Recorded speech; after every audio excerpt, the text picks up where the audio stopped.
President Obama announced at this week's NATO summit that 9 nations have joined the U.S. in the fight against ISIS. But is there a real plan to destroy the group that calls itself the Islamic State? Joining us now, the chair of the House Homeland Security Committee, Michael McCaul, and the head of the Senate Foreign Relations Committee, Robert Menendez. Gentlemen, before we get to foreign policy, I want to pick up on what I was just discussing with Governor Romney. President Obama has decided to delay any executive action on delaying the deportation of millions of illegals until after the November election. Senator Menendez, let me start with you. Are you disappointed with the delay? And isn't this all about politics and the fact that a bunch of red state senators that are seeking re-election, Democratic senators seeking re-election, didn't want this before the November election?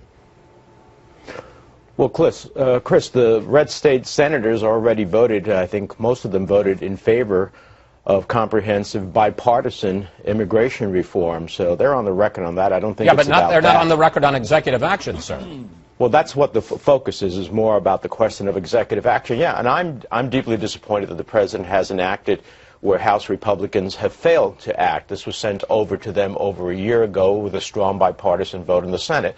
But look, Republicans are on the wrong side of the inevitable tide of history here. And I think you could ask your previous guest, Mitt Romney, how it's impossible for Republicans to have a road to the White House without embracing immigration reform and the immigrant communities.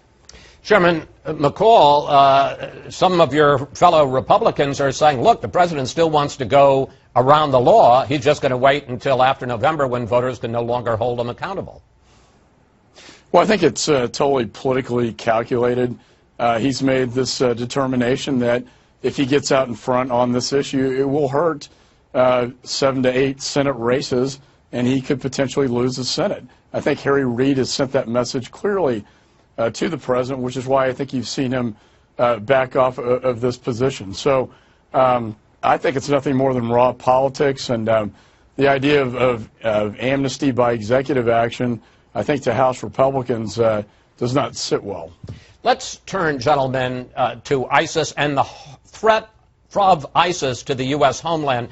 Chairman McCaul, there's been a lot of talk about Americans, maybe as many as 100, who have left the United States, gone over to the Middle East, and are fighting alongside ISIS. How concerned are you about them coming home and conducting terrorist attacks, and especially as we approach this week, the 13th anniversary of 9/11? I'm extremely concerned about this problem. I know intelligence officials, Homeland Security officials are concerned about this. We've had 2 be on the lookout notices that have already gone out by the FBI and Homeland Security officials. I think the biggest concern, Chris, is what you outlined, and that is we have somewhere between 100 to 200 Americans that have left the United States to go over there. We have tens of thousands of foreign fighters, many with Western passports that can get legally into Western Europe and many into the United States of America. And I think that's a threat. You don't know what you don't know. And as we approach the anniversary of 9/11, anniversaries mean a lot to al-Qaeda. We know in the bin Laden compound he had plans to attack on the 10th anniversary of 9/11. So I think we're going to be on a very high state of vigilance on 9/11. And I do think the threat is very real. But the best way to deal with this threat is to take out ISIS where they exist today.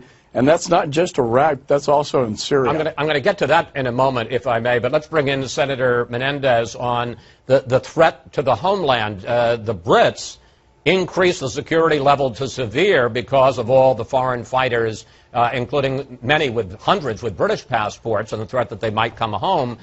Are you worried about Americans or other Westerners who can get into this country, and especially as we look ahead to this 9/11 anniversary, Senator? Well, Chris, as someone who lost over 700 citizens on September 11th from New Jersey, I'm always concerned. ISIS is a savage terrorist organization that has to be defeated before they can create the operational wherewithal to conduct a September 11th-like tragedy. And so we have to use all of our intelligence to make sure that those who hold U.S. passports or those from European countries that have easier access into the United States can be thwarted before they in fact come here and or are reviewed to make sure that they don't become a threat here on the homeland. And at the same time, we have to strike at ISIS and make sure that they cannot become the threat that we lived under September 11th 13 years ago. Okay, let's pick up on that. President Obama, I think you both agree, had several stumbles on describing ISIS. First, he had no strategy. Then he talked about shrinking it to a manageable problem. After the NATO summit, he came up with this formulation. We're going to achieve our goal. We are going to degrade and ultimately defeat ISIL. But there is still no plan to hit ISIS in its base of operations in Syria, and we still don't know what the 9 other countries in the coalition are going to do. Chairman McCaul, does the president have a strategy now? Well, I think, as you point out, the mixed messages coming out of the White House has been very confusing and I think dangerous to American lives. I don't still know what the clearly defined strategy is. As is chairman of the Joint Chiefs, General Dempsey, said, to defeat ISIS, you have to defeat them where they exist and where their command and control structure is, and that is in Syria. But he seems to be backing off from that. And his policy so far has been a policy of containment, not of defeat. And to obtain that objective, I do believe you have to go into Syria. Now, the president's going to talk to the American people on Wednesday. I hope that he expands this into Syria, where ISIS is strongest. And I do think he needs to go to the Congress to update the authorized use of military force to get the additional authorities against ISIS and into Syria. Let me bring Senator Menendez into this, as has just been pointed out. Still no plan to launch airstrikes against ISIS in Syria. And when it comes to the ground game, we're back to talking about the long-forgotten, much-neglected, free, moderate Syrian rebels. Senator, are you satisfied that this president now has a coherent plan to destroy ISIS? I think that what he said at the beginning, I think he misspoke. What he really said was he hadn't decided on the strategy yet. But look, I see a developing strategy here. I see a combination of air and drone strikes against ISIS's leaders, targets, and positions. I see a coalition that is developing out of NATO. I see moderate countries that are aligned with us, like the United Arab Emirates and Saudi Arabia, contributing to the effort. I see the ability to have Iraqi army and Peshmerga deal on the ground with the successes of airstrikes as it relates to ISIS targets in Iraq. And then, of course, you have to, as I've called for and the Senate Foreign Relations Committee's called for some time, robustly help the moderate vetted rebels to take over the ground for airstrikes in Syria. I do see that coming together, and I think when the president speaks to the country on Wednesday, and then the subsequent follow-up that will come before the Congress, we are clearly headed to a strategy that will defeat ISIS. Gentlemen, we have about 2 minutes left, and I want you to share it evenly, because I want to talk about Ukraine, where there's now a ceasefire, but a ceasefire that leaves the pro-Russian separatists in control of large swaths of eastern Ukraine.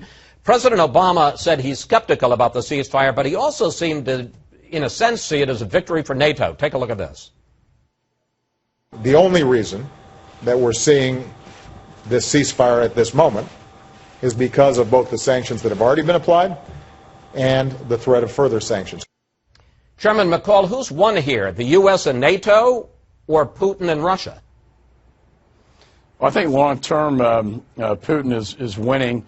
I think weakness invites aggression. That's what you're seeing. I think Senator Menendez has called this an invasion, and I agree with that. The Crimea example is, I think, the model here that Putin, if you look at long-term strategy, what is he trying to accomplish? I believe in targeting Russian-speaking peoples across not only Ukraine but the Baltic nations is a policy to regain the glory days of the old Soviet Empire. And with respect to the ceasefire, yeah, we're all very hopeful, but the problem is, even this morning now, you had airstrikes that have basically violated that ceasefire agreement. So I think we're dealing with a very dangerous force here, and I don't think until NATO and the United States leads and actually arms Ukraine with lethal weapons are you going to see Putin really backing off? Well, Senator Menendez, you're just back from the region. As Congressman McCaul pointed out, you have called it an invasion, even if the administration hasn't. You have called for sending military weapons to Ukraine, even though the administration hasn't. Are you satisfied with a ceasefire that leaves the separatists in control of broad swaths of territory in eastern Ukraine? Absolutely not.